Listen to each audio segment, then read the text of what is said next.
Ya. Nuestra práctica del día de ayer indicaba, un segundito, por favor.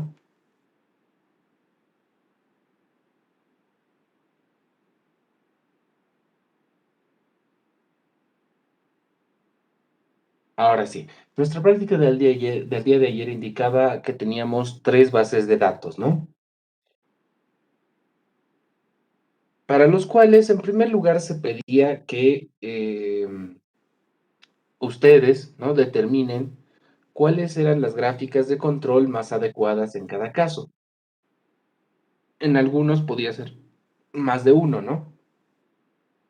Y además, en segundo lugar, se pedía que realicen, ¿no? En Minitab estas gráficas, las que habían seleccionado, y en cada caso, ¿no? Determinar si el proceso se encuentra bajo control o debería ser inspeccionado, ¿no? Es decir, ustedes tenían que determinar eso en base a la información que les iba a dar cada gráfica. Y bueno, en realidad teníamos tres bases de datos, cada una con sus propios elementos, sus propios productos, por decirlo así, y con sus propias bases de datos, ¿no? Nuestro primer ejemplo era justamente de escaleras de incendios, donde se estaban midiendo kilos y, bueno, la escala era kilos y lo que estábamos midiendo, mejor dicho, era la resistencia al peso.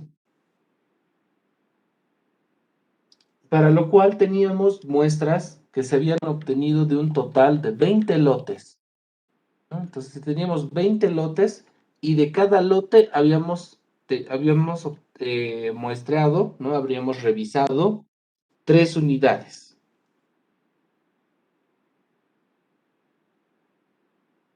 Para lo cual simplemente teníamos que en primer lugar elegir la tabla más correcta, ¿no?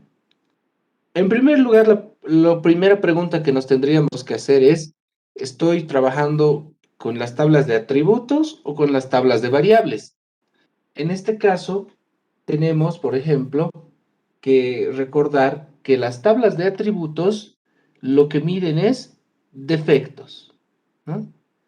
Miden la proporción de defectos, el número de defectos, la cantidad de defectos por producto y las gráficas de variables, por otra parte, lo que miden son la variación en determinadas variables que pueda tener el producto, en determinadas características. Pueden ser densidad, resistencia, peso, altura, ¿no? Puede ser una serie de distintas variables que se pueden medir. Entonces, si ustedes lo analizan ahí simplemente del concepto, se van a dar cuenta que las tablas correctas, en primer lugar, para utilizar aquí son las de variables, ¿no? Las de variables serían las adecuadas. Ahora hay que determinar cuál. Y para eso incluso podemos referirnos a las gráficas, perdón, a las diapositivas, ¿no? Que teníamos, donde si nos vamos de hecho a las últimas diapositivas y vemos lo que serían las gráficas de variables, tenemos las tres que existían, que eran la XR, la XS y la IMR. Donde la gran diferencia entre estas era que son o que trabajan con tamaños de muestra distintos. Entonces, lo único que me quedaba ver a mí era qué tamaño de muestra tenía, pues, los datos con los que iba a trabajar. Entonces, los datos, como los vemos aquí, decíamos que son 20 lotes y de cada lote son 3 muestras. Entonces, la muestra es igual a 3, ¿no? Porque de cada lote hemos sacado 3 muestras. Entonces, cuando analizamos con las gráficas de control, o bueno, con específicamente las que son de variables, determinamos que la más correcta sería la gráfica de control XR. ¿Por qué? Porque es la que indica que se utiliza para muestras mayores a 1 y menores a 10, ¿no? No podríamos hacerlo con la XS. ¿Por qué? porque debe ser utilizada para muestras iguales o mayores que 10 y no es igual o mayor que 10 nuestro tamaño de muestra. Ya habíamos definido que era 3. Ahora, algo interesante, creativo que se podía hacer, que lo han hecho en algún caso, es dividirlo esto, dividir cada muestra como algo distinto, cada grupo de ítems, dividirlo como algo distinto, ¿no? Es decir, como si el ítem 1 fuera una cosa, el ítem 2 fuera otra cosa y el ítem 3 fuera otra cosa, y han aplicado las gráficas de control IMR, ¿no? Porque en ese caso cada muestra sería 1. Se podría. Habría que hacer comparaciones, porque teníamos que relacionarlo justamente con nuestro propio producto y las fallas reales que pueda tener para determinar si esta metodología es más o menos efectiva que simplemente utilizar las tablas de control o las gráficas de control XR, ¿no? Ciertamente nos genera más trabajo, eso sí es verdad, pero habría que ver si existe mayor efectividad en la técnica, ¿no? Quizás puede valer la pena hacerlo.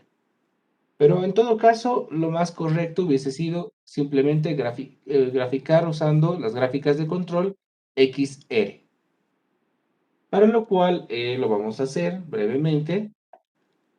Necesitábamos primero poner en columna, ¿no? Todos los datos.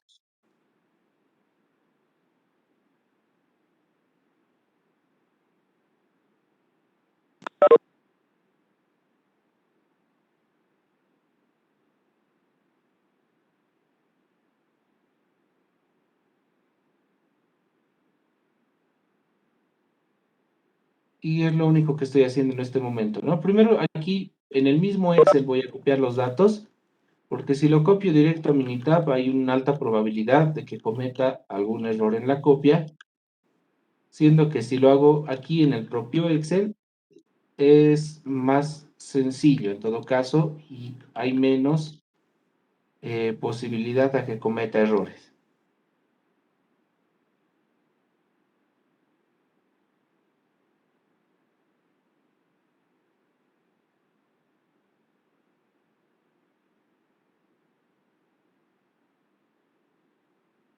Donde de una vez lo voy a colocar todo en una sola columna y listo. Ahora lo selecciono todo y lo copio. Me voy al Minitab y lo pego y debería tener 60 observaciones.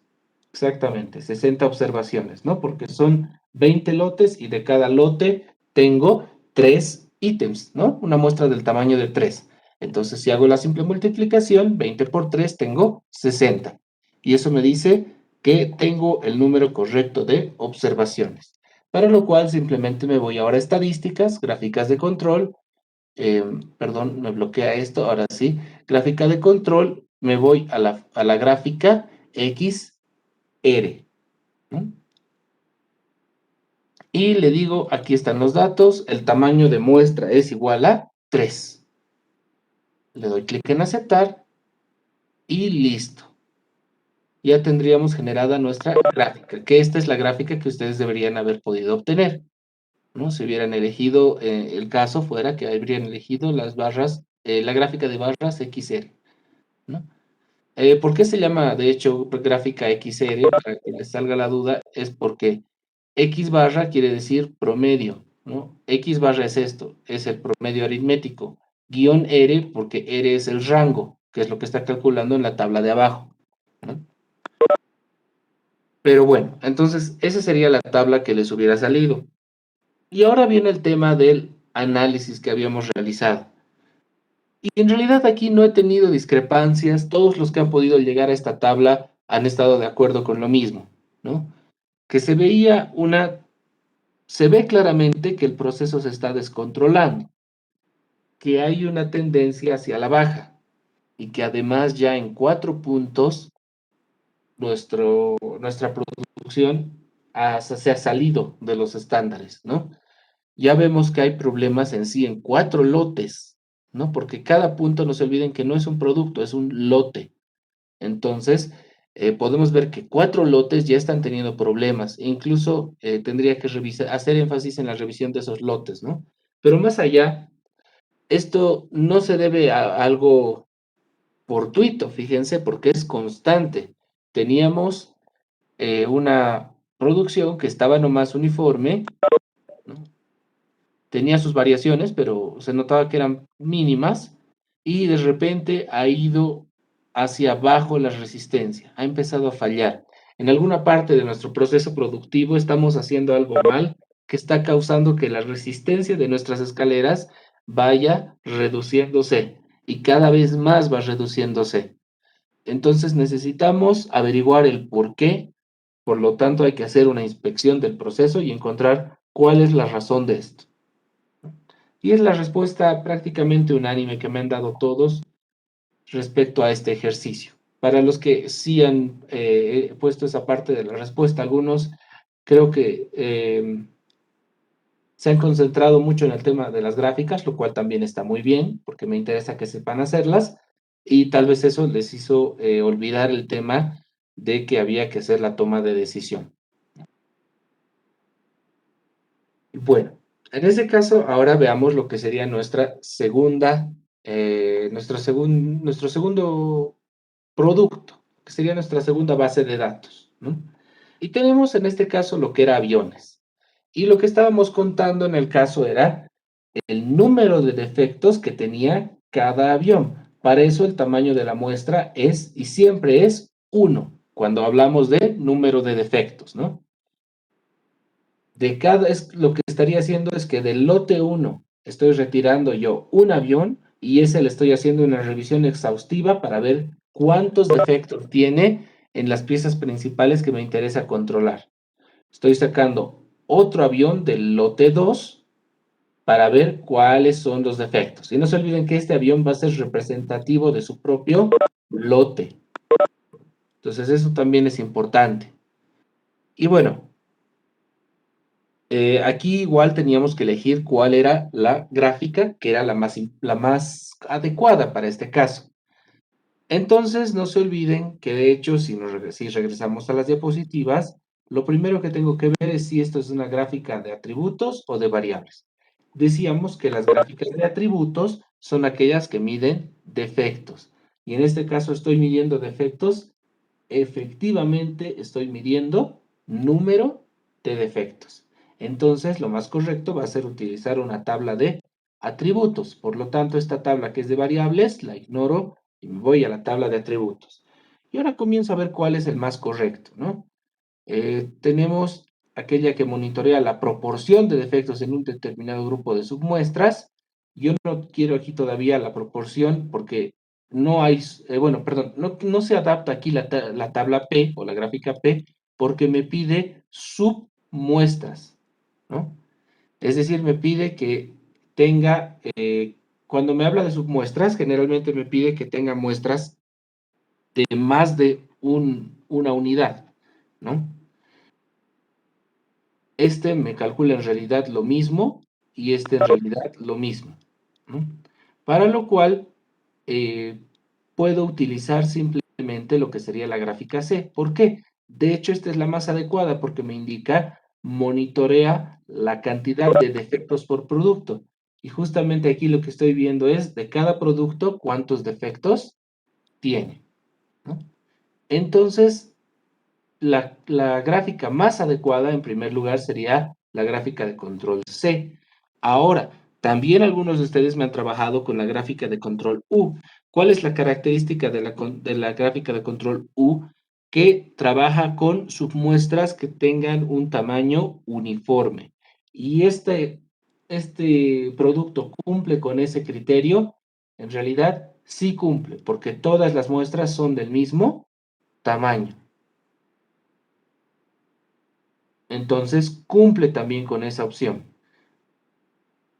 Y bueno, dado nuestro ejemplo que tenía pocos datos, en realidad, al elaborar cualquiera de las dos tablas, no se generaba mucha diferencia. En realidad se generaba casi la misma tabla. Pero si trabajáramos con un número de datos, un periodo histórico de datos más amplio, con más lotes, por decirlo así, ya se va a empezar a ver diferencias entre lo que sería el cálculo con la gráfica de control C y con la gráfica de control U. Y en ese momento es cuando la óptima realmente, la que estaría diseñada para este tipo de análisis, va a ser la gráfica de control C, ¿no? Y ahí es donde deja de ser adecuado el uso de la gráfica de control U. Pero como les decía, en realidad este ejercicio también cumplía con los requisitos para utilizar la gráfica de control U. Es por eso que les mencionaba a cada uno en su retroalimentación, a quienes hubieran utilizado la U, que no era la más adecuada, que era más adecuado utilizar la gráfica de control C. Pero aún así era válido el haber utilizado la gráfica de control U. Y bueno, ya sabiendo cuál es la tabla que tengo que utilizar, lo único que me queda es subir mis datos, ¿no? Para lo cual aquí está muy fácil. Si quieren pueden copiar la muestra más. En realidad no es necesaria copiarla, ¿no? No es necesaria copiar la muestra, el tamaño de la muestra en este caso. ¿Por qué? Porque una vez que ya lo tengamos aquí, si nos vamos a estadísticas y nos vamos a gráficas de control y buscamos efectivamente la tabla C, que está aquí en gráficas de atributos, vamos a encontrar que esta tabla no me pide los tamaños de muestra. Por lo tanto, en realidad, la columna 1, que es referente al tamaño de la muestra, no es de utilidad para mí. No la voy a necesitar, entonces podría ni haberla copiado. En todo caso, lo que le voy a decir es en qué columna están mis datos correspondientes al número de defectos. En este caso es C2, ¿no? Y le doy doble clic y ya lo llevo aquí. Para lo cual simplemente coloco aceptar y ya voy a tener generada mi gráfica C de lo que sería este proceso productivo. Y me muestra algo interesante. En realidad me muestra un proceso que está bastante bien controlado, no hay una variación demasiado significativa, exceptuando un lote en específico, ¿no? Nos dice que el lote 9 está más allá de 3 desviaciones estándar de la línea central. No se olviden que la desviación estándar es la variación promedio que existe en nuestro proceso productivo. Entonces, la variación estándar va más o menos, no sé si ven mi mouse, espero que sí, va más o menos desde esta línea hasta esta línea va la desviación estándar. No es muy alta, ¿no? Y este punto está tan fuera de la gráfica, tan fuera de esa área, que se tendría que multiplicar por 3 mi desviación estándar para llegar al área donde ha caído este punto de error. Es decir, que no solo está fuera de los límites, sino que está muy lejos de los límites.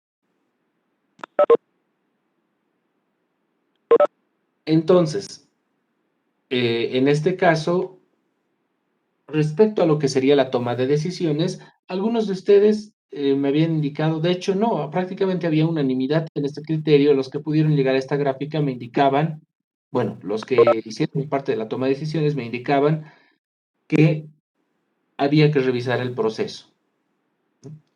En algún caso me dijeron hay que hacer especial énfasis en el lote 9 y en otros casos me dijeron hay que revisar únicamente el lote 9 porque se puede observar que el proceso estaba bajo control antes del lote 9 y regresa a estar bajo control después del lote 9. Entonces, no es un problema del proceso como tal. Me decían que es un problema del lote y lo que debería hacer es revisar el lote número 9, todas las unidades para ver si hay errores. ¿Por qué hay que revisar todas las unidades? Porque estamos hablando de aviones y tener muchas fallas puede ser alarmante y puede incluso generar algún tipo de accidente aéreo, ¿no? Entonces sí valdría la pena revisar por lo menos todo el lote 9 y yo estaría más de acuerdo con este aspecto último, ¿no? Porque revisar el proceso quizás no estaríamos tan empujados a hacerlo en ese momento porque implica más trabajo y no tenemos indicadores en estos datos que digan que hay algo malo con el proceso, pero sí habría que revisar sí o sí lo que sería el lote número 9 y averiguar por qué ha habido esta alza en los errores. ¿no? Averiguar la razón por la que se ha dado eso. Entonces, eso sería referente a lo que fuera nuestra gráfica de control C, que es correspondiente a nuestra segunda base de datos y nuestro segundo producto. Y nos quedaría lo que sería la base de datos 3, correspondiente a nuestro tercer producto. Este era en realidad un poco más grande, ¿no? Si lo pueden ver. Y nos referíamos al tema de gaseosas. En realidad estas eran como las botellas de Coca-Cola de 1 litro, así, simplemente eran gaseosas de 1 litro. Eso es lo que yo estaba sacando de mi línea de producción. La escala de la medida son mililitros, ¿no? Para medir lo que se acercan justamente al litro. Y la variable que estoy midiendo en realidad es la cantidad de líquido, ¿no? Entonces regreso a mi análisis que me puedo acompañar de las diapositivas. No se olviden, las gráficas de atributos miden los defectos. En este caso, ¿estoy viendo defectos? No, no estoy viendo todavía defectos. Lo único que estoy midiendo la variable cantidad de líquido, ¿no? Como no es un defecto, entonces por defecto sé que además son las gráficas de variables las que serían las adecuadas, ya que lo que estoy midiendo justamente también es una variable, que es la cantidad de líquido. Entonces ahora simplemente me queda determinar cuál es la tabla más correspondiente, la que se adapta mejor. En este caso, lo que tengo que ver es el tamaño de la muestra. Puedo ver que son un total de 20 lotes. Eso no importa, simplemente para mencionar que son 20 lotes, ¿no? De los que estoy yo revisando. Y de cada lote yo he tomado 20 unidades para hacer mi muestreo. Eso sí es importante porque es el tamaño de la muestra. En este caso, entonces, tuviéramos que el tamaño de muestra es 20, para lo cual yo tengo que mirar aquí y determinar cuál es el más adecuado. XR me dice muestras mayores a 1 y menores que 10. 20 no es, 20 es mayor que 1, pero no es menor que 10, entonces no entra en este rango. Decimos que se utilizan las gráficas XS cuando las muestras sean igual o mayores que 10. Esta muestra es mayor que 10, entonces sí cumple con XS. Podríamos analizar con IMR más. IMR me dice que la muestra debe ser igual a 1. No es el caso de este producto, puesto que la muestra es igual a 20. Entonces, la única tabla que se adapta técnicamente es la XS. Esa sería la correcta. Entonces, lo que me queda ahora es copiar mis datos. Para lo cual, de nuevo, no se olviden que hay que ponerlo en columna.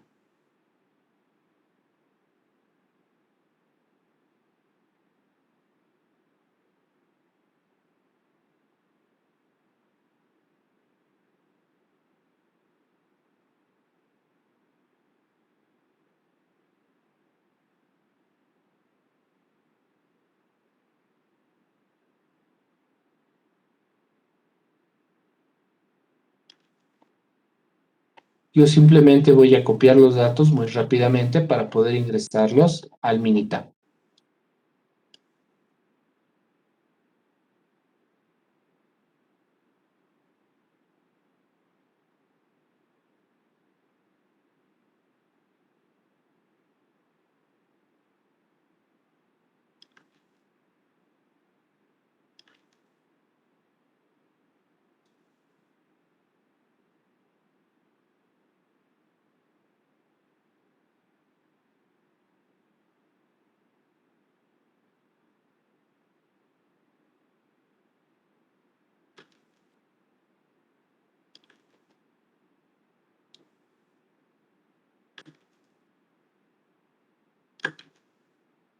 Perfecto. Ya, bueno, me falta encolumnarlos en una sola columna. Tengo,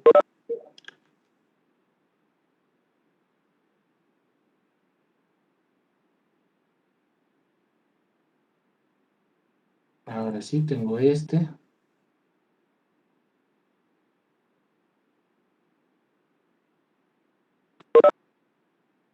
De hecho, los puedo ir arrastrando de derecha a izquierda y se me va a hacer más fácil.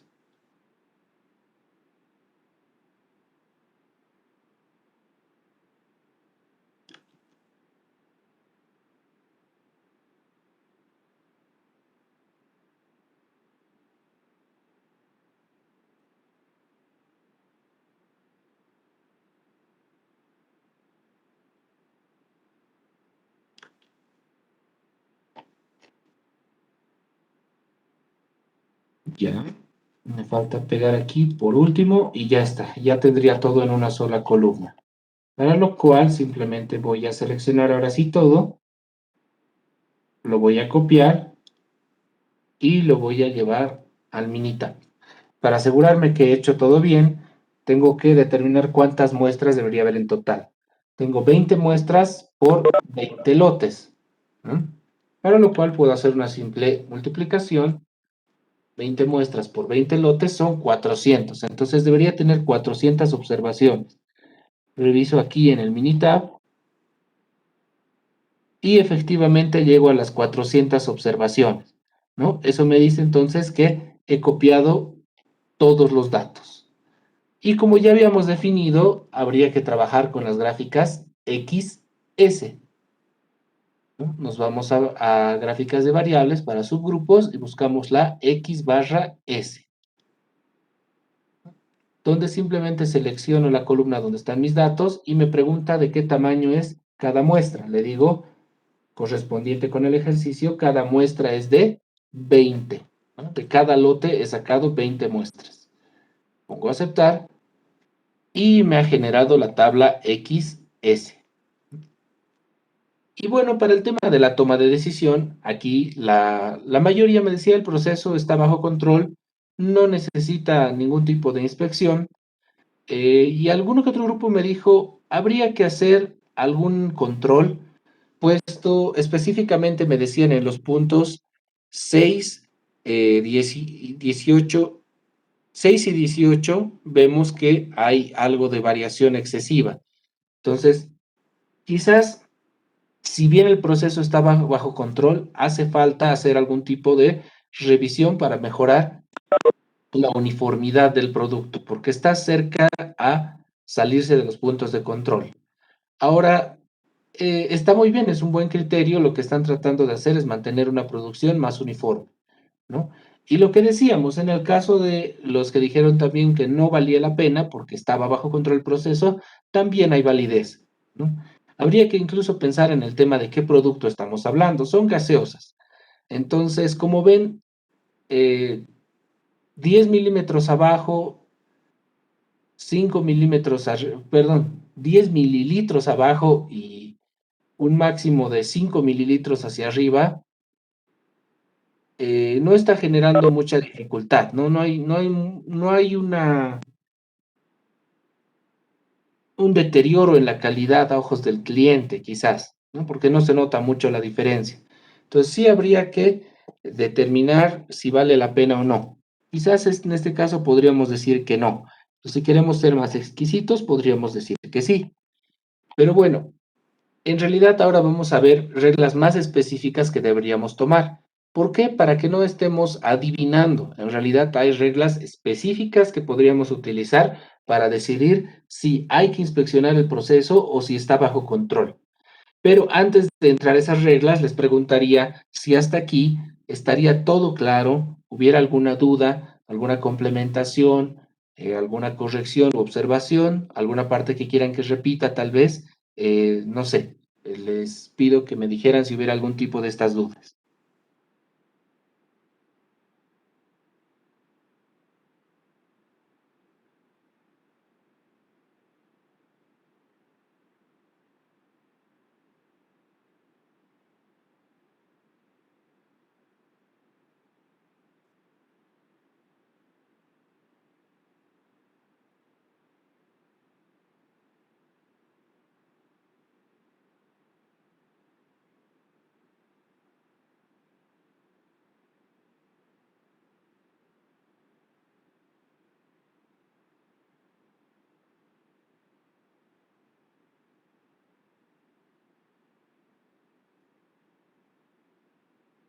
Ya, Quisiera entonces creer que todo se ha entendido y que estamos bien, hasta aquí estaríamos por buen camino, eso espero.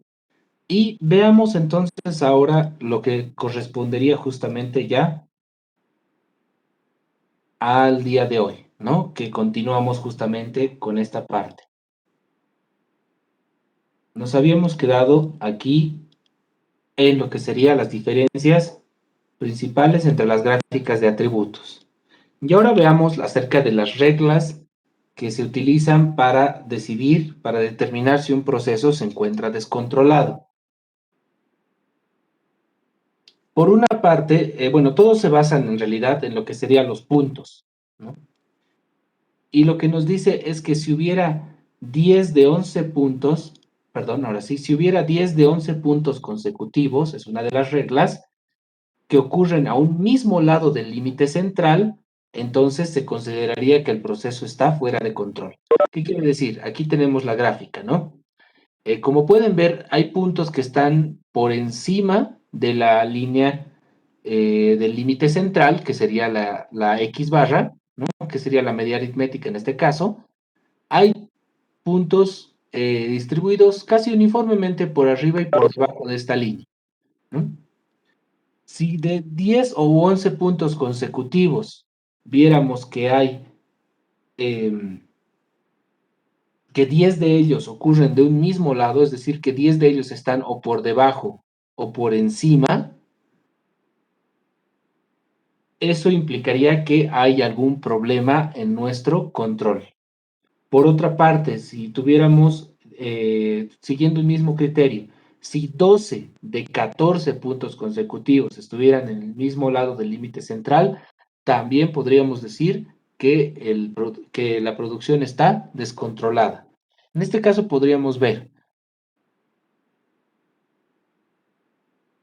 tenemos quizás aquí hay una mayor inclinación hacia abajo, ¿no?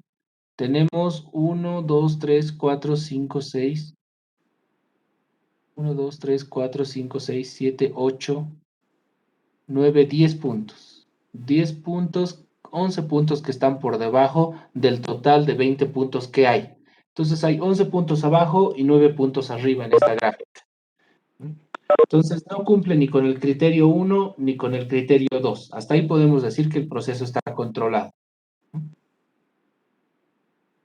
Por otra parte, tenemos un tercer criterio que dice que si 16 de un total de 20 puntos consecutivos, ¿no? Es que de 20 puntos seguiditos, que están uno detrás de otro, si 16 de estos ocurren en el mismo lado del límite central, es decir, si 16 de ellos están por debajo o 16 de ellos están por arriba, eso también me indicaría que el proceso está fuera de control. Quiere decir que el proceso está llevando una tendencia hacia uno de los lados, a alejarse de la media, ya sea hacia abajo o hacia arriba. Y eso es lo que me estaría indicando.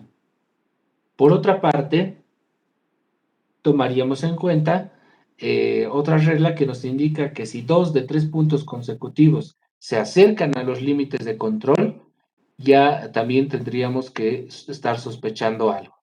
Como pueden ver, el, el punto 6 y el punto 18 en todo caso son aquellos que se están acercando a, a los límites de control.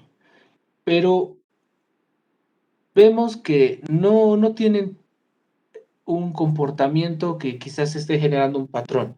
Quizás entre el punto 18 y 19 podríamos considerar, ¿no?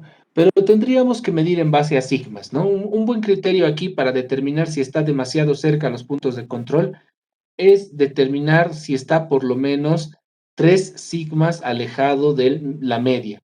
No se olviden que sigma es la desviación estándar, ¿no? Eso quiere decir que estaría 3 desviaciones estándar alejándose de la media. Si consideramos que está por lo menos eso, podríamos decir que quizás ya se está acercando demasiado a lo que serían los límites de control.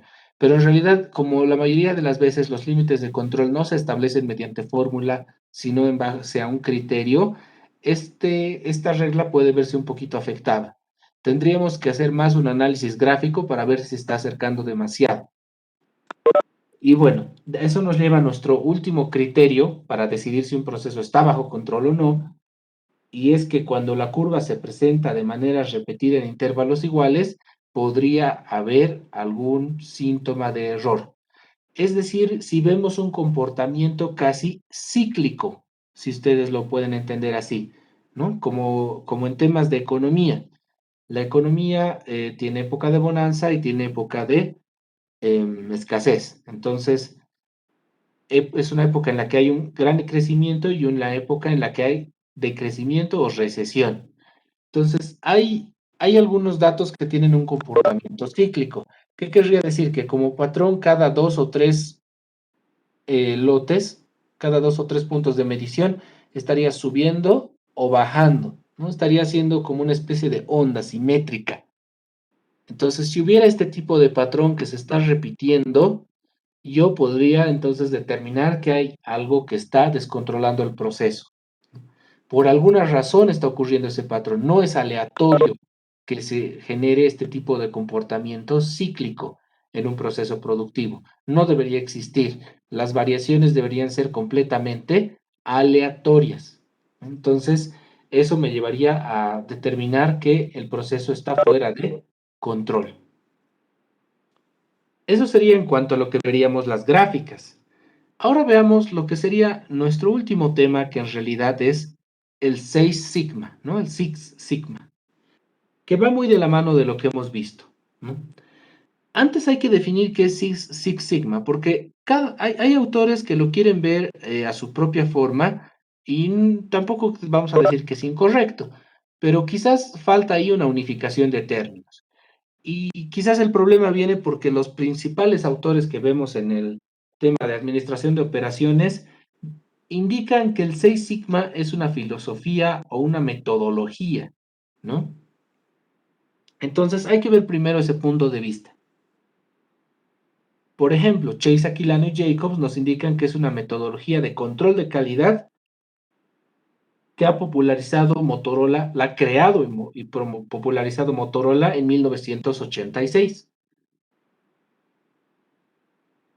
Estos autores ven entonces al Six Sigma como una metodología como tal, algo así como la administración por calidad total o el sistema de gestión de calidad. Para ellos es una metodología especial que se utiliza para el control de calidad, ¿no? Que tiene el propósito de limitar y reducir los errores o defectos de un proceso. Esta metodología está orientada a reducir errores o defectos. Y además, de hecho, va a combinar esto con otro aspecto más, que es reducir los tiempos de ciclo. Entonces, según estos autores, la metodología Seis Sigma implica reducir los tiempos de ciclo y reducir los defectos de producción al mismo tiempo. Eso es lo que nos indican estos autores. Ahora, no hay una metodología realmente formal que se pueda encontrar y examinar en la literatura sobre esta disciplina, ni siquiera buscando fuentes específicas como Motorola. En realidad, el mismo Motorola no menciona que ha creado una metodología, menciona que ha creado un estándar de calidad. Es muy distinto una metodología a un estándar de calidad. En una metodología estaríamos hablando que nos está indicando procedimientos específicos, políticas específicas, estrategias específicas que tendríamos que utilizar para reducir los tiempos de ciclo en este caso y reducir los defectos de producción. Pero Motorola nos dice, no, yo he creado un estándar que es muy distinto a una metodología. Entonces, si lo vemos desde la perspectiva de la calidad, si lo vemos como un estándar al 6 sigma, ahí sí ya empieza a tener más sentido porque nos dice 6 sigma implica llegar a un control de producción tan elevado que tan solo llegan a existir 3.4 defectos por cada millón de oportunidades, ¿no? Ojo que no es cada millón de productos, es cada millón de oportunidades. Enseguida les voy a explicar a qué nos referimos con eso. Pero antes de eso haremos énfasis, ¿no? Entonces, el estándar 6 sigma implica un nivel de control en el proceso tan elevado que no llegan a existir más de 3.4 defectos por cada millón. Imagínense eso. es muy pocos defectos realmente. Es lo que se puede apuntar al máximo quizás de calidad. Ya más que eso, prácticamente ninguna empresa le apunta, ¿no? Ya se considera que este estándar de llegar a los 6 sigmas es lo máximo, es el tope de lo que se debería llegar de calidad. Pero hablaremos de esto de a qué se refiere con oportunidades, ¿no? En realidad, cada etapa del proceso que se puede medir llega a ser una oportunidad para encontrar un error en el producto, si me entienden, ¿no? Es decir, que en cada etapa del proceso sujeta a medición en la que el producto podría tener algún tipo de defecto, se llega a considerar una oportunidad. Así sucede que un mismo producto puede tener múltiples oportunidades de presentar defectos. Y esto tiene mucho sentido. La mayoría de los productos se produce por etapas y muchas veces el muestreo para encontrar defectos en la producción no se hace únicamente en el producto final, sino que se hace etapa por etapa. Entonces, en cada etapa donde yo revise al producto, esto se convierte en una oportunidad para presentar defectos, para encontrar defectos. Entonces, ahí va de la mano de lo que es el concepto de 6 sigma. 3.4 errores por cada millón de oportunidades de error que podrían existir, oportunidades de defectos, por cada millón de examinaciones que he hecho de mis productos, ya sea de productos en proceso, productos terminados. ¿Se entiende hasta ahí? Disculpen, ¿alguna duda, pregunta tal vez? ¿Alguna parte que tal vez no me he expresado completamente claro?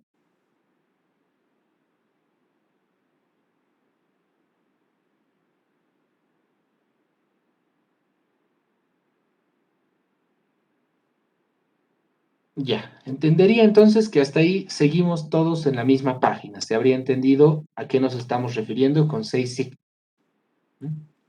¿Y por qué se llama 6 sigma? Entonces ahí viene la gran pregunta. Básicamente, esto tiene que ver con algo que se llama el score sigma, ¿no? La puntuación de sigma que tiene la empresa en español, que te dice cuántas desviaciones estándar pueden caber entre la media de un proceso y el límite de sus especificaciones. Pero veamos un pequeño gráfico para ver a qué nos referimos con esto. En realidad, tenemos aquí lo que sería la media aritmética, ¿no? Lo que sería el promedio, lo que también se lo llama en control de calidad el límite central del proceso. Y esta desviación estándar representa la variación que yo voy teniendo en mi producción. En realidad, mientras más cerca está la media, hay una mayor probabilidad de que caiga ahí cada observación que yo realice. La mayoría de los productos que reviso caen, como se fijan, bastante cerca a la media, ¿no? Por eso es que la curva, la campana de distribución es más alta ahí. Y a medida que me voy alejando de la media, son en realidad menos las observaciones que van cayendo en ese sector de la curva, ¿no? Es menos, menos, menos cada vez y llega de un punto en el que no debería haber prácticamente ni una, o debería haber un número ínfimo en todo caso, ¿no? Entonces, ¿a qué se refiere el 6 sigma? Nos dice, tenemos que comparar lo que sería nuestro límite central con los estándares, ¿no? Con la línea de los estándares que tenemos de producción. Ojo, estos estándares muy rara vez se van a calcular en base a un cálculo matemático. Generalmente tienen que ver con los requisitos de la empresa o los del cliente. Entonces el cliente te dice, mm, estás elaborando sillas, ¿no? Digamos, sillas. No, no el cliente. Digamos que tú como estándar quieres, lo que les decía. Hay sillas que tienen un estándar máximo de resistencia de peso, ¿no? Las sillas, especialmente estas que han salido últimamente, las sillas gaming, que parecen sillas de automóvil, que lo han retirado del automóvil y lo han puesto en una base rotativa, suelen tener las de más alta calidad estándares específicos de peso en los que te dicen, yo te aseguro que hasta este peso no se va a hacer ningún tipo de daño por el uso esta silla, ni aunque te sientes mal.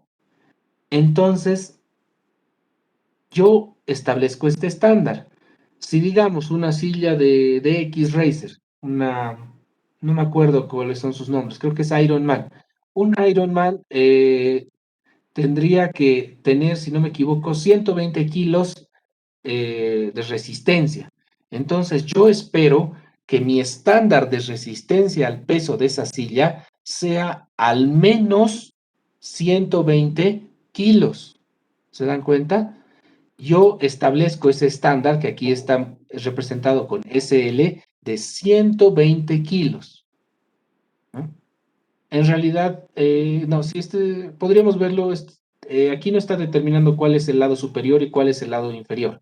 Así que yo tendría que tener un mínimo, un límite inferior de 120 kilos, ¿no? Mi estándar inferior sería de 120 kilos. De ahí yo tendría que tener una resistencia mayor en realidad. Podría ser que la media sea, digamos, 180 o 190 kilos, lo que resista. Podría ser algo así, ¿no? ¿Y dónde está la cosa? Lo que yo tengo que ver es que de la media real, que es el promedio específico de mis productos, lo que estoy sacando realmente, yo tengo que ver qué tan lejos de la media o qué tan lejos está la media de lo que serían mis estándares, mis límites establecidos por el estándar de calidad que estoy estableciendo. Entonces, se mide esto en desviaciones estándar, ¿no? En realidad, mientras más pequeña es la desviación estándar de mi producción, de mi proceso, más lejos voy a estar en realidad de lo que sería el estándar establecido. ¿Por qué? Porque esta desviación estándar que ustedes ven no va a ser tan grande. En realidad se va a volver más pequeña. Si esta desviación estándar fuera más pequeña, si fuera esta que estoy haciendo, perdón, voy a usar la línea. Si mi desviación estándar fuera más pequeña, entonces esta línea que estaba aquí se va a ir recorriendo, ¿no? Y por lo tanto va a ser más pequeña. ¿Y por qué me interesa que sea más pequeña? Porque yo para medir mi score de sigma tengo que ver cuántas desviaciones estándar hay en medio de mi límite central del proceso, que es el promedio, la media aritmética, y mi estándar de calidad. Y si ustedes se fijan en este caso, en lo que verían en la gráfica, aquí primero hay una desviación estándar, ¿no? De aquí a aquí hay una segunda desviación estándar. De aquí a aquí hay una tercera desviación estándar. Y de aquí al límite hay una cuarta desviación estándar. ¿Qué quiere decir? Que entonces, bueno, les hago la consulta a ustedes. Entonces, ¿cuál sería el score sigma de este proceso que está en la gráfica? ¿Cuántos sigmas sería su score?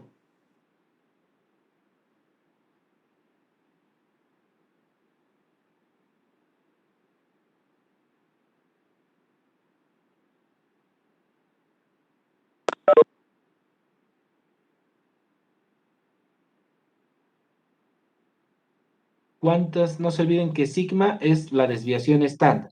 Se llama sigma, de hecho, porque este simbolito que ustedes ven, que representa la desviación estándar, se llama sigma, de hecho, ¿no? Ese es el nombre de la letra griega que se utiliza. Galia nos dice 4, exactamente, ¿no? Tendríamos un score de sigma de 4 en esta gráfica. ¿Por qué? Miren, contamos simplemente.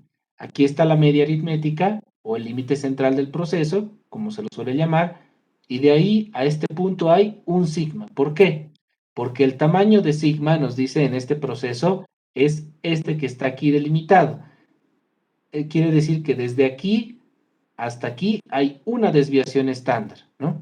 Técnicamente la desviación estándar básica de este proceso va a estar dada desde este punto hasta este punto, por lo que de aquí a aquí es una desviación estándar. Ahora nos dice, si multiplicamos por 2 la desviación estándar, llegamos a este punto. Si multiplicamos por 3 la desviación estándar, llegamos a este punto.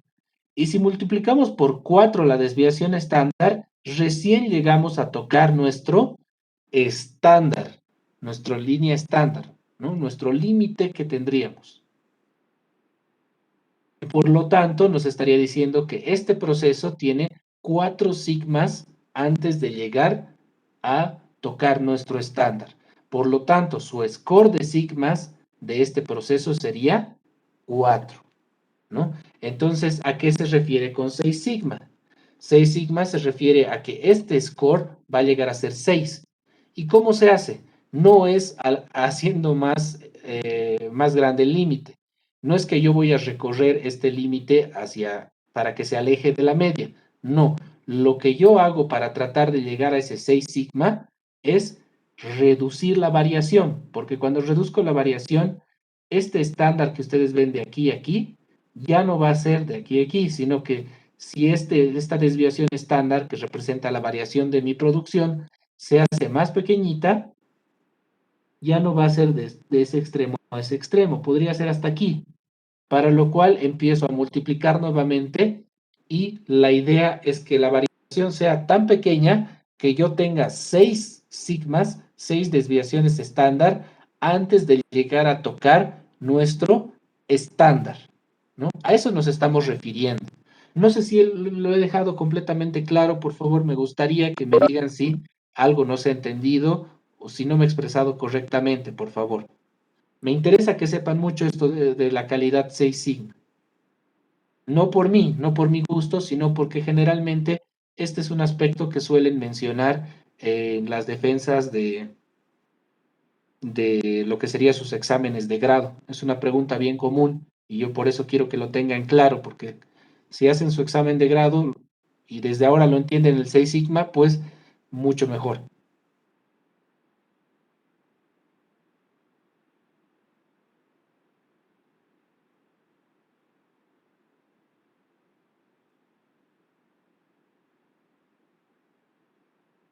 Ya tenemos un poco de retroalimentación, más bien. Andrea nos dice que se entiende.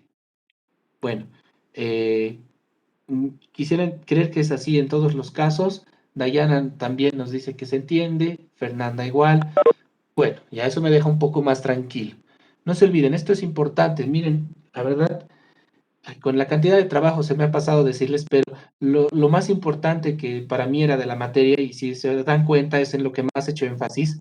Por eso le he dedicado 3, casi 4 clases a lo que sería estrategias de producción, es porque hay 2 temas de aquí que técnicamente entran a lo que sería su examen de grado, que es estrategias productivas, estrategias de operaciones y lo que sería control de calidad. Por eso es a lo que más tiempo le he dedicado, porque me parecía lo más importante hacer énfasis, ¿no? Ya que en temas de verano el tiempo a veces nos juega en contra, es difícil, quisiera poder avanzar las 4 horas, pero no van a poder retener la información, ni yo podría retenerla realmente de 4 horas intensas de avance de materia, ¿no? Pero he hecho más énfasis en esas partes porque me interesa que estén preparados igual para su examen de grado, que es la primera etapa que van a ver para utilizar estas teorías, esta parte de lo que sería la materia.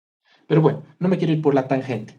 Entonces, ya, habríamos comprendido qué es el 6 sigma. Vámonos ahora fuera de la gráfica. Veamos cómo se calcula en realidad estos 6 sigmas, porque no, obviamente no se hace una gráfica y ahí empezamos a medir con una regla. No, esto se mide con una fórmula. La fórmula nos indica que para hallar sigma, que aquí está representado, bueno, para hallar el score de sigma, que está representado con Z, lo que tenemos que hacer es de lo que sería el límite estándar, ¿no? El límite establecido por el estándar de la producción, le tenemos que restar el límite central, que es la media aritmética.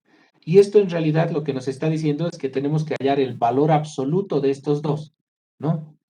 No sé si se acuerdan, pero creo que en cálculo deberían haberlo repasado, aunque generalmente no se hace, tiene que ver más con álgebra, pero estas barritas a los costados eh, ya me he olvidado qué se llaman, tienen un nombre estas barritas, pero cuando hay una fórmula que está en medio de esas dos barritas, se refiere a que es valor absoluto. ¿Y qué quiere decir? que sin importar el signo de lo que salga ahí adentro, yo lo voy a convertir en signo positivo.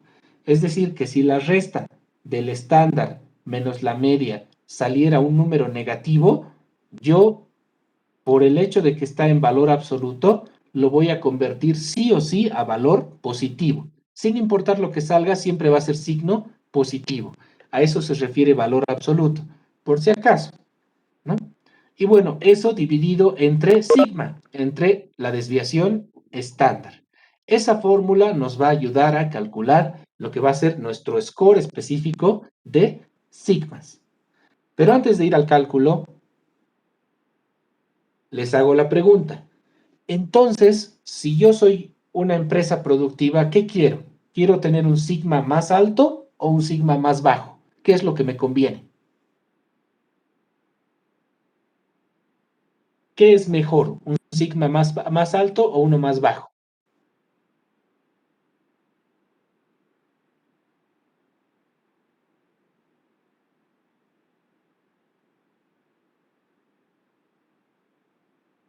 Para ayudarse aquí pueden hacerse a ustedes mismos la pregunta. ¿Un score de sigma más alto implica mayor calidad o menor calidad? ¿No? De ahí pueden ayudarse.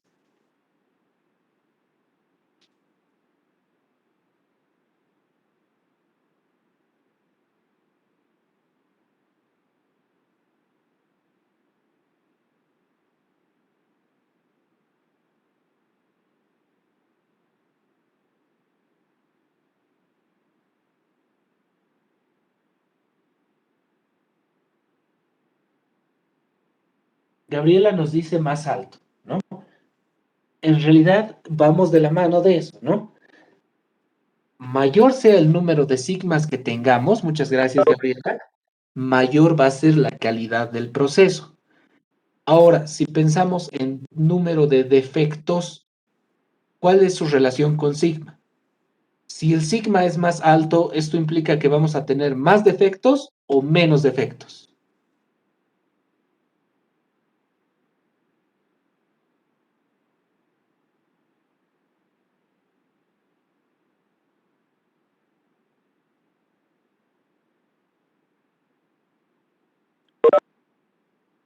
A medida que se eleva nuestro score de sigma, esto implica que va a reducirse la cantidad de defectos o que va a incrementarse la cantidad de defectos.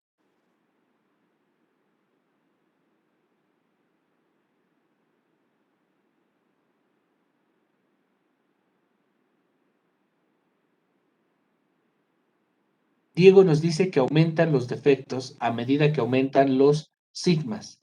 ¿Alguien opina distinto o estaríamos de acuerdo?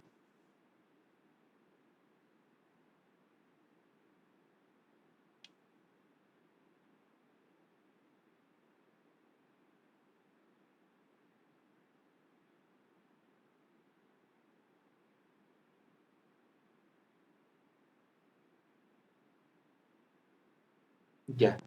Sé que están un poco cansados porque es nuestra última clase, pero de todas formas, a ver, vamos continuando. Muchas gracias de todas formas, Diego.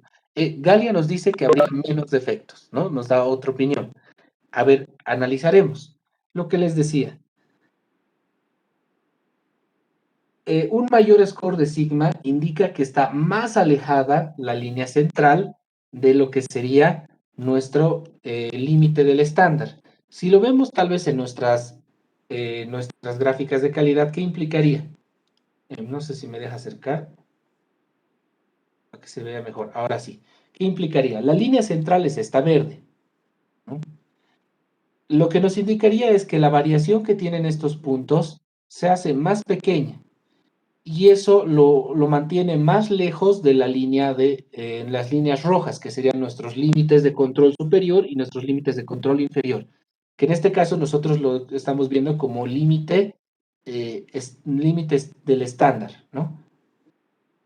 O la línea del estándar. En todo caso, nos está refiriendo tanto al punto a la línea de arriba como a la línea de abajo. A eso nos refiere la línea del estándar. Y a mayor sigma, más cerca van a estar estos puntitos de la línea verde. Mientras más sea el sigma, más alto sea nuestro sigma, más cerca van a estar todos nuestros puntitos a la línea verde. Por otra parte, mientras más bajito sea nuestro sigma, más lejos van a estar de la línea verde estos puntos, ¿no? Y no se olviden, cuando hay un defecto, cuando uno de estos puntos sobrepasa una de las líneas rojas, en este caso, las líneas de control. Bajo ese concepto, creo que todos podríamos estar ahora de acuerdo en que mayor número de sigmas implica menos defectos. ¿Por qué? Porque implica que todos los productos van a estar más cerca a la línea central. Por lo tanto, como están más lejos de las líneas, de los límites, de las líneas rojas, vamos a tener menor probabilidad de que existan defectos. Están muy lejos de las líneas, por lo tanto es menos probable que yo llegue a tener defectos, ¿no? Y esto se representa así en realidad. Lo que quiere decir es que a mayor número de sigmas, menos defectos. Por lo tanto, alcanzar un 6 sigma se refiere a alcanzar el menor número de defectos considerable. Si ya nos movemos en realidad a nuestra siguiente tabla, eh, podemos ver, ahorita voy a regresar a la diapositiva anterior, no se preocupen, pero esto quería mostrarles para que se entienda. Hay un score en el sigma que se refiere o se traduce el score sigma en lo que sería defectos por millón de oportunidades. Cuando tenemos un sigma igual a 0, de cada millón de oportunidades que haya, 933.193 van a tener errores. Imagínense, 93% de nuestra producción va a tener errores, va a tener defectos. Ya a medida que vamos aumentando el sigma, ya empezamos a reducir nuestros defectos. Fíjense, con un solo sigma, que sería establecer nuestros límites entre lo que es mi variabilidad, tenemos todavía un 69% de error, ¿no? De cada millón de unidades, 691.462 van a tener error. Ya con un sigma de 1.5, esto se reduce a la mitad, ¿no? A la mitad de las unidades. Es decir, de cada millón, la mitad de estas unidades van a tener errores. Ya con un sigma de 2 se reduce más, con un sigma de 2.5 se reduce más. Y si se fijan, el primero que llega a un valor relativamente aceptable va a ser el 3 sigma. Por eso es que la mayoría de las empresas en realidad trabaja con un 3 sigma mínimamente. E incluso cuando hacemos cálculos en lo que serían nuestras tablas de control, estas tablas de control tratan de acercarse a lo que sería el 3 sigma. Pero bueno, a partir de eso, como ven, si seguimos creciendo, en realidad los defectos siguen reduciendo. Con un sigma de 3.5 tengo 22.000 errores, con 4 tengo 6.000, con 4.5 tengo 1.000, con 5.0 ya tengo una cantidad bien ínfima de errores por millón, que sería 233. Ya con 5.5 tengo 32. Y ya con 6 sigma tengo 3.4. Entonces, a medida que aumenta mi score de sigma, se reduce la cantidad de defectos que yo tengo en mi producción. Por lo tanto, yo empresa me conviene tener un sigma más alto porque eso implica menor cantidad de defectos. Pero ahora, antes de ingresar ahí, les hago la pregunta. ¿Toda empresa debería alcanzar el 6 sigma? ¿La meta de toda empresa debería ser el alcanzar el 6 sigma?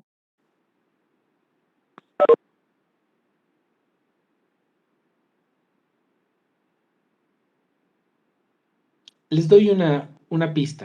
Piensen qué implica alcanzar 6 sigma, tener un proceso así de bien controlado como para que tengamos tan poquitos defectos.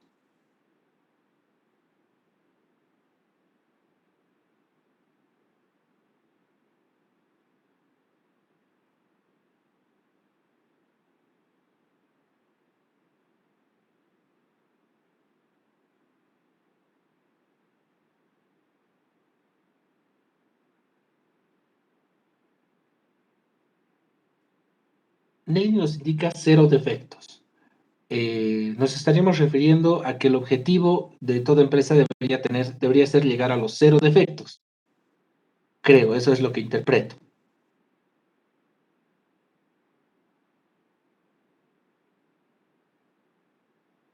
Miguel en realidad va de la mano, nos dice que sí, su respuesta va de la mano con la de Nelly, nos dice que se debería intentar satisfacer al cliente con productos menos defectuosos. Ya, eh, más opiniones quisiera al respecto.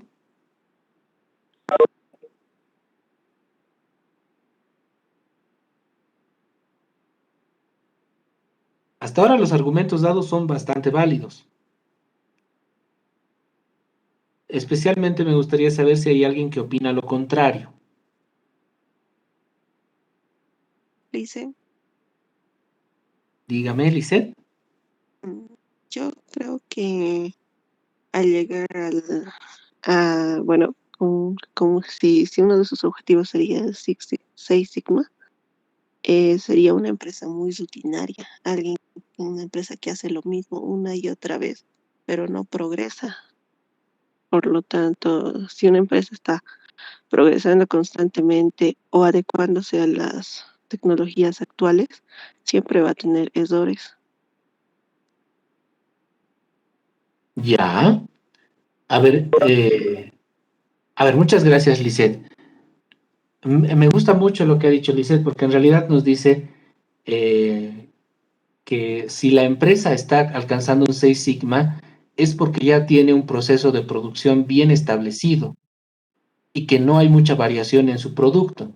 Y tiene mucho sentido, porque miren, si yo constantemente estoy modificando mis productos o creando nuevos productos, me parece que es bien difícil que yo alcance constantemente un 6 sigma, ¿no? ¿Por qué? Porque como estoy variando los procesos, voy a generar mayor variación en mis procesos, ¿no? Justamente, como estoy haciendo cambios en mis procesos para producir mis nuevos productos, voy a generar variación. Y como empresa para mí puede ser importante, pues constantemente sacar nuevos productos. Esto me puede ayudar a cumplir mis metas de competitividad. Recuerden que no solo se compite en calidad, ¿no? La innovación también es un efecto de competitividad. Entonces, si bien la idea siempre va a ser tener la mejor calidad posible, el tener un 6 sigma nos estaría indicando que la empresa está haciendo un énfasis en optimizar sus procesos de producción, no tanto en el tema de innovación. Y de hecho esto va muy de la mano de lo que sucede en la vida real. En realidad, pocas empresas van a poder alcanzar un 6 sigma y además tener un proceso de innovación constante, ¿no? En su cadena productiva. Por eso es que el sello 6 Sigma, que en una época, hace como 10 años, se ha hecho bien famoso, un poquito más, hace como 15 años era bien famoso, muchos productos han empezado a colocar su sello 6 Sigma, calidad 6 Sigma, todos ponían, ya casi no se ve, porque hay muchas empresas que lo habían adoptado, se han dado cuenta que quizás no valía la pena tratar de alcanzar a este, ¿no? Era harto trabajo realizarlo. Y esto va de la mano de lo que nos escribe también Galia, nos dice que cada empresa puede establecer su score de Sigma. En realidad sí, ¿no? Claro que jamás deberíamos pues establecer estos scores de un sigma, dos sigmas, ¿no? Demasiado error también, ¿no? Quizás en algún rubro específico se pueda aceptar, pero lo mínimo en realidad que les aconsejan, y esto es casi universal entre autores, es que les dicen que una empresa debería tener un mínimo de 3 sigmas. Ya tener menos de 3 sigmas implica tener un proceso productivo deficiente. Esto es lo que la mayoría de los autores, casi es unánime, están de acuerdo, ¿no? Entonces, de ahí lo que yo vaya mejorando, pues bienvenido. Mientras mayor score de sigma yo alcance, pues mucho mejor.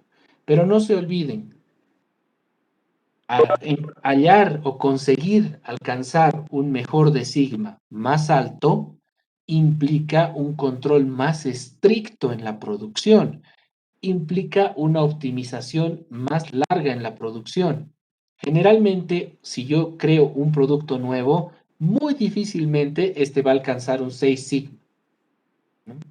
Yo voy a tener que ir optimizando el proceso, mejorando el proceso, e incluso voy a tener que empezar a beneficiarme de la curva de aprendizaje para generar esto, ¿no? Porque la curva de aprendizaje, lo que no se suele mencionar es que también tiene un efecto en la calidad, no solo tiene un efecto en el tema del costo, ¿no? Y la productividad, sino que también tiene un efecto en la calidad. La curva de aprendizaje también ayuda a elevar la calidad y la calidad en este alto.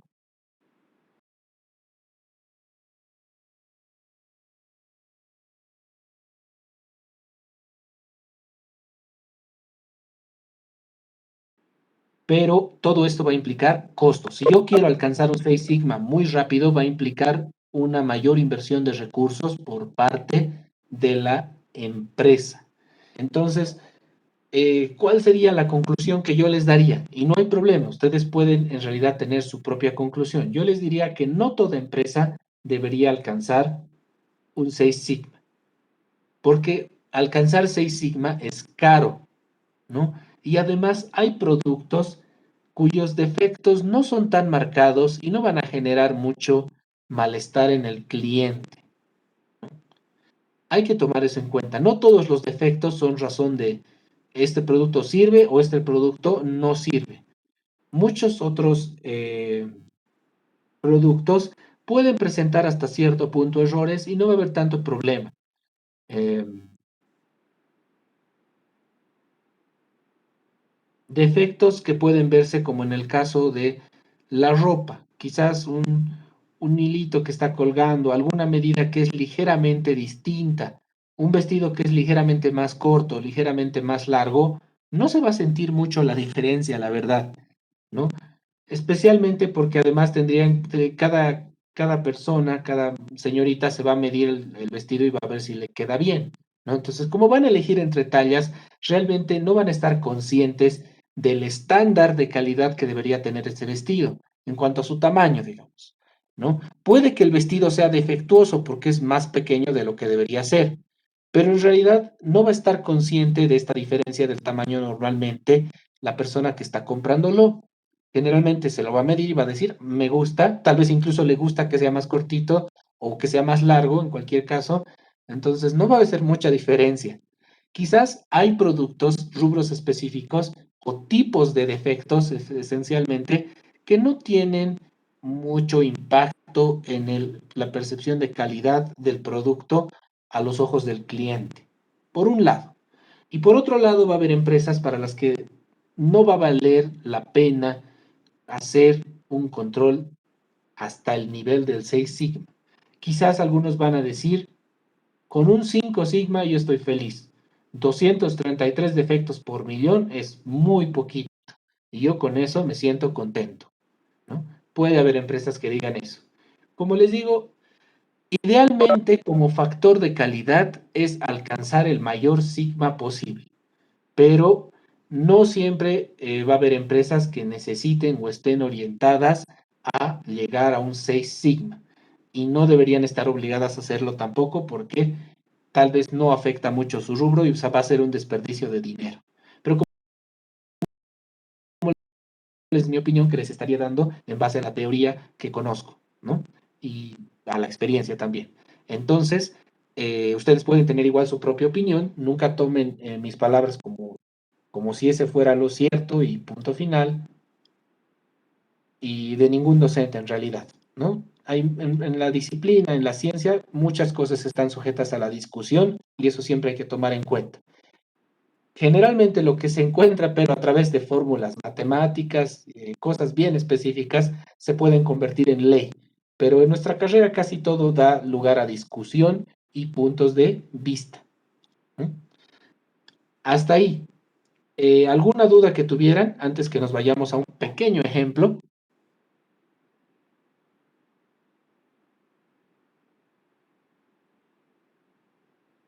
¿Alguna duda, comentario, complementación, anécdota, algo que quieran comentar para ver este tema, que esté relacionado con el tema, o alguna parte de la explicación que quieren que repita o que profundice?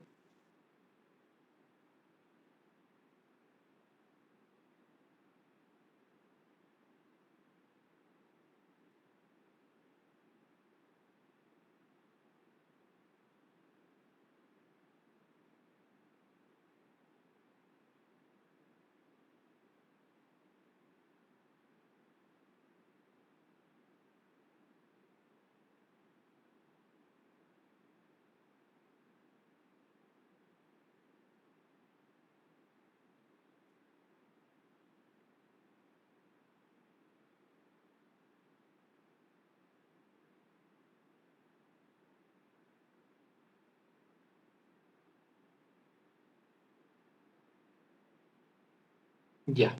Quisiera entender entonces que hasta ahí estamos todos bien y vámonos a hacer un breve ejemplo del cálculo del 6 sigma.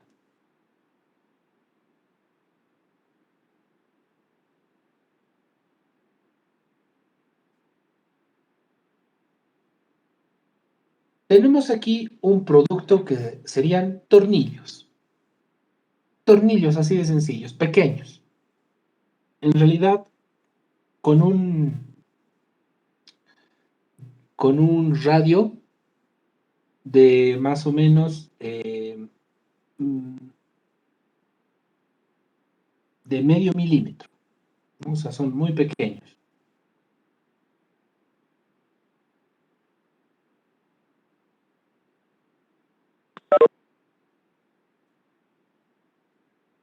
No vamos a especificar todavía para qué son los tornillos, pero vamos a ir analizando para, en primer lugar, para encontrar lo que sería nuestro score de 6 sigma, ¿no? Entonces, veamos que el cliente, ¿no? En este caso, me ha establecido una tolerancia en la variación del tamaño de mis tornillos, ¿no? El radio de la cabeza debería ser de un máximo de 0.7 milímetros y un mínimo de 0.4 milímetros, ¿no? Partimos de que esas son las especificaciones y si ustedes lo quieren traducir, este va a ser el límite superior y este va a ser el límite inferior, ¿no? Las especificaciones requeridas nos dicen que debería tener un tamaño máximo, la cabeza del tornillo, de 0.7 y un tamaño mínimo de 0.4. Entonces, hagamos algunos cálculos. No se olviden, voy a copiar de hecho aquí la fórmula para que no salga de nuestro radar. ¿Dónde está? Ah, aquí está. La voy a copiar aquí arriba la fórmula. Ay, perdón. Aquí la voy a copiar. Mm,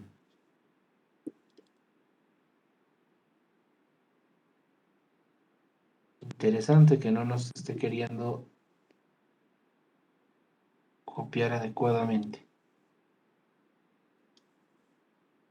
Voy a hacer un intento más. Ya. No quiere copiar la fórmula. La voy a escribir de todas formas, no hay ningún problema.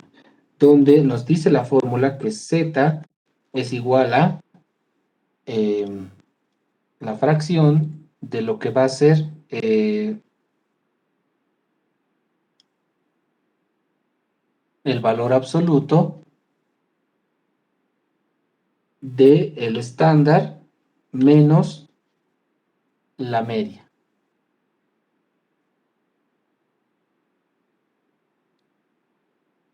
Todo esto dividido entre sigma, ¿no? Esta sigma. Listo. Donde lo voy a marcar y lo voy a hacer más grande para que ustedes lo puedan ver. Entonces, no se olviden, aquí está nuestra fórmula para calcular sigma. Entonces, tengo que ir obteniendo los datos. Primero, los estándares ya los tengo, ¿no? Ya he establecido, esto en realidad, como les decía, proviene o bien del cliente o bien de la propia empresa. En este caso diríamos que el cliente nos pide esto. Estas son las especificaciones requeridas por el cliente.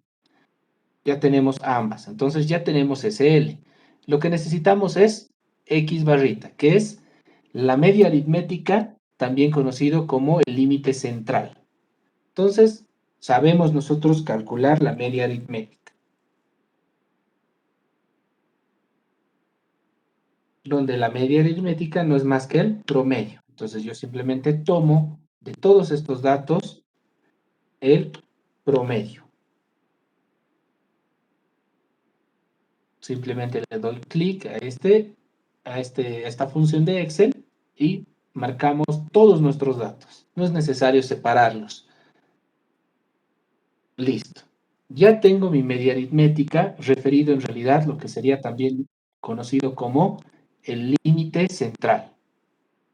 ¿Qué más necesito? Necesito mi desviación estándar, representada por sigma, ¿no?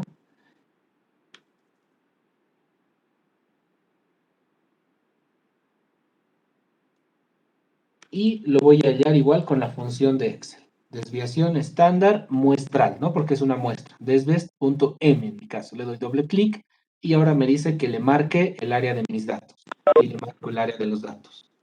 Para lo cual tengo una desviación estándar de 0.025 milímetros, ¿no? Y la media aritmética es de 0.516 milímetros, ¿no? Ya lo tengo. No se olviden esto, son milímetros. Y ya puedo hacer mi cálculo. En realidad, fíjense, aquí me dice el estándar. No me está diciendo si el superior o el inferior. ¿Por qué? Porque en realidad se refiere a que tengo que hacer el cálculo para ambos estándares, tanto para el superior como para el inferior, ¿no? Es decir, para el límite máximo como para el límite mínimo. Y haremos el cálculo.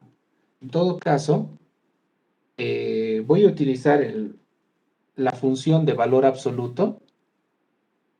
No, primero les voy a mostrar así como la sencilla mejor. Eh, Vamos a calcular lo que sería el estándar superior primero, que va a ser 0.7 menos la media aritmética, que en este caso también se conoce como límite central. Y eso nos va a dar este valor, ¿no? Pero ahí nos falta en realidad. ¿Por qué? Porque lo que hemos hecho solo es la parte de arriba de la fórmula. Solo hemos restado de lo que sería el estándar superior, en este caso, la media aritmética.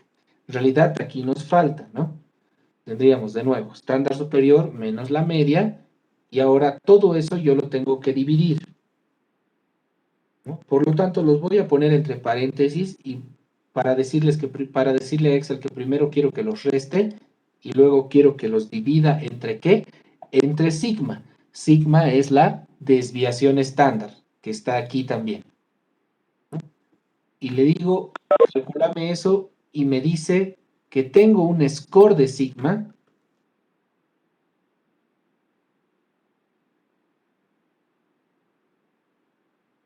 de 7.3.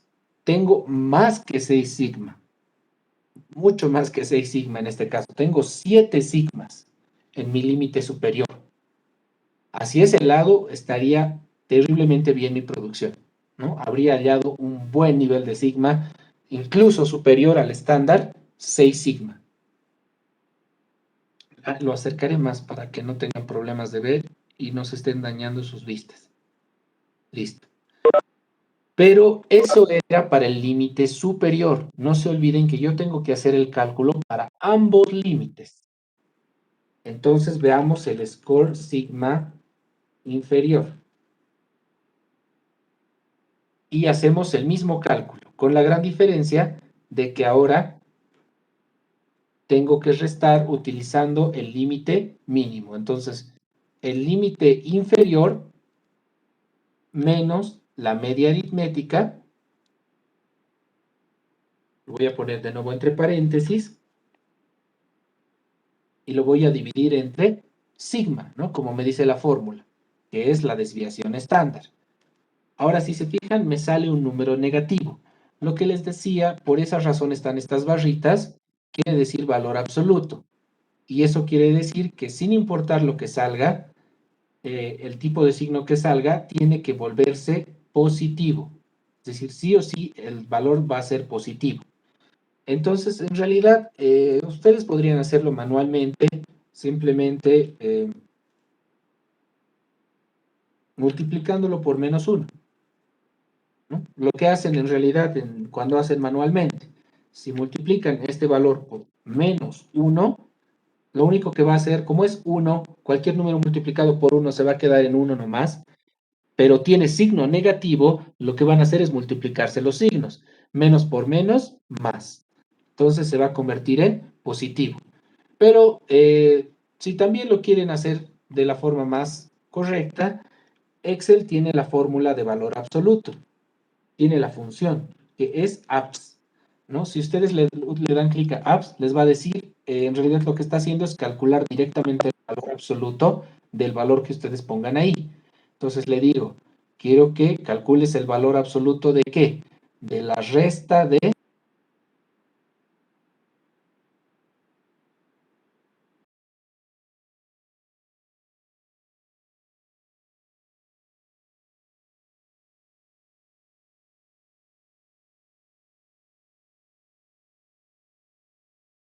exactamente lo mismo, ¿no?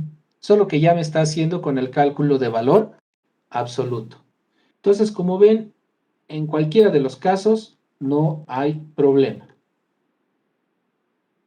Ustedes pueden hacerlo de distintas formas, lo importante es que lleguen al mismo valor. Y ahora sí viene la pregunta. Respecto al límite superior, tengo un sigma de 7.3 y respecto al sigma inferior, tengo un límite de, perdón, respecto al límite inferior, tengo un sigma de 4.6, ¿no? Por encima tengo 7.3 sigmas y por debajo tengo 4.6 sigmas. Les hago la consulta. ¿Cuál es el score real de sigma de este proceso? ¿7.3 o 4.6? ¿O cuál sería? ¿Cuál debería yo tomar?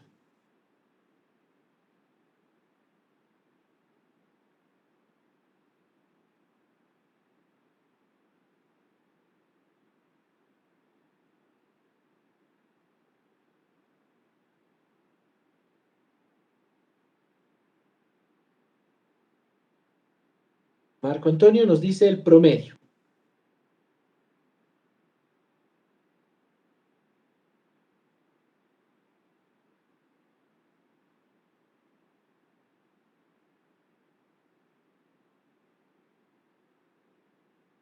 Y Eric, de hecho, nos lo ha calculado. Ah, no, de hecho, Eric nos dice 4.6. Nos dice que deberíamos tomar el más bajo. ¿Ya? A ver, tenemos dos buenos puntos de vista ahí. La lógica nos dictaría, para sacar algo representativo de ambos, yo debería tomar el promedio, ¿no? Debería calcular el promedio, es lo que me diría en algún punto la lógica, ¿no? Lo sumo y los divido entre 2, ¿no? Y diría, ese es mi sigma real. Pero, ¿qué nos aconsejan aquí justamente los autores, las personas que tienen experiencia trabajando en esto? Nos dicen, tú no puedes decir que tienes un sigma de 7.3, porque porque esa afirmación no va a ser cierta, puesto que si dices, si calculamos tu límite inferior, en este caso de 4.6, no va a ser cierto eso. No va a ser cierto, solo va a ser cierto para una de tus medidas. Es decir, si tomas el sigma mayor, eso solo es cierto para uno de tus límites, pero no es cierto para ambos. Es decir, voy a tratar de simplificar. Si yo digo tengo un sigma de 7.3, eso solo es parcialmente cierto, porque solo es cierto para mi límite superior, pero es falso para mi límite inferior. Pero si yo digo tengo un score sigma de 4.6, ¿es totalmente cierto o es parcialmente falso? en realidad yo en ambos casos tengo un sigma de 4.6. Claro, en el límite superior es más que 4.6, pero no llega a ser falso mi nivel de calidad, porque en realidad tengo más que 4.6. Entonces, yo podría decir mi sigma es al menos 4.6, ¿no? Mi sigma mínimo es de 4.6. Y en realidad, esta lógica que nos mencionan múltiples autores, ¿no? Personas con bastante experiencia en el área, en este caso, es lo que yo igual consideraría lo más adecuado. Si bien por intuición, por lógica, en base a lo que conocemos ya de la disciplina, de lo que es nuestra profesión, lo primero que nos vendría a la mente en muchos casos sería promediar, ¿no? Lo ideal es siempre exponer tu sigma más bajo como el sigma real de tu proceso, ¿no? No el sigma más alto, ni el promedio, sino siempre tomar el sigma más bajo y ese definirlo como el sigma de tu proceso. Si saliera sigma 3 y el otro saliera sigma 10, entonces igual, solo podemos decir que nuestro sigma es 3. No deberíamos tomar un promedio ni el valor más alto. Eh, Hasta ahí se entendería. Tal vez hubiera alguna duda, algún comentario, complementación, alguna parte que quieran que repita.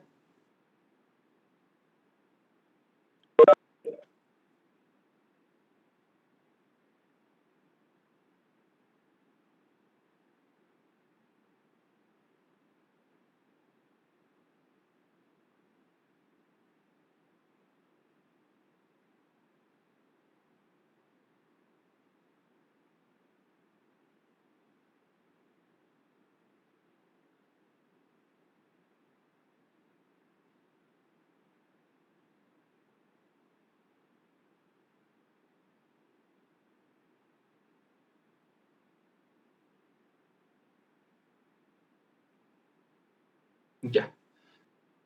Jocelyn, Lisandra nos dicen que se ha entendido. Bueno, espero que sea así el caso de todos, espero que se haya entendido ya este tema, me parece importante. Como les digo, no se olviden de este tema, lo he visto muchas veces que lo del 6 Sigma lo toman como consulta en lo que es en las defensas de los exámenes de grado, ¿no?